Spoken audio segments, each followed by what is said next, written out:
Bonjour à tous, pour cette nouvelle vidéo, on se retrouve aujourd'hui sur le continent américain pendant la guerre de sécession. Les plans du général Lee d'envahir le nord défaillent, mais il est prêt à sauver sa campagne. Il espère une victoire décisive sur l'armée du Potomac dirigée par McClellan.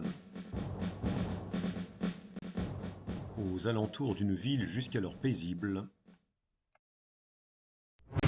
dénommée Sharpsburg.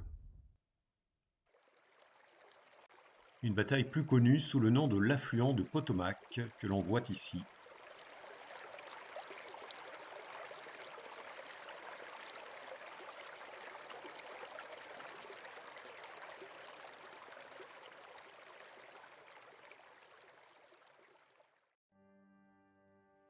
C'est à l'aube que la lutte débute, au nord du champ de bataille, attaqué par le général nordiste Hooker.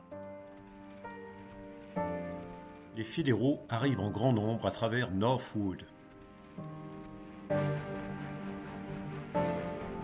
Et dans le champ de maïs, où notre bataille débute.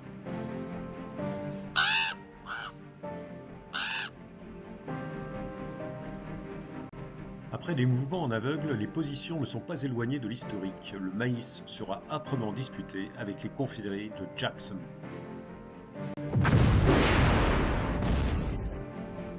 S'ensuivent, comme dans la réalité, une succession d'arrivées de renforts de part et d'autre.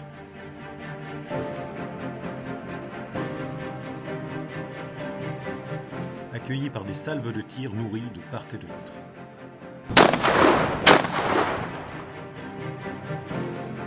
Maintes fois, les charges seront déclarées. Maintes fois, la table sera le théâtre d'un engagement létal. Cette table où les marqueurs s'additionnent aux marqueurs, les pertes élevées et le moral chancelant ici pour mes troupes. On arrive en milieu de journée, les artilleurs se positionnent sur les hauteurs, ou comme ici dans la plaine. Car les Yankees progressent, l'artillerie rebelle doit maintenant enrayer leur avancée à travers les haies et les barrières. Début de soirée, déception pour les confédérés qui laissent une victoire mineure aux nordistes. Mais comme dans la réalité, McClellan ne poursuivra pas les fuyards. Victoire mineure nordiste en ce jour sanglant, nous pouvons nous replier en bon ordre, du moins les survivants. Le camp des nordistes avec Thierry, Alain, Benoît, Ronny et Serge. Et les sudistes avec moi-même, Jean-Philippe, Christophe et Cédric.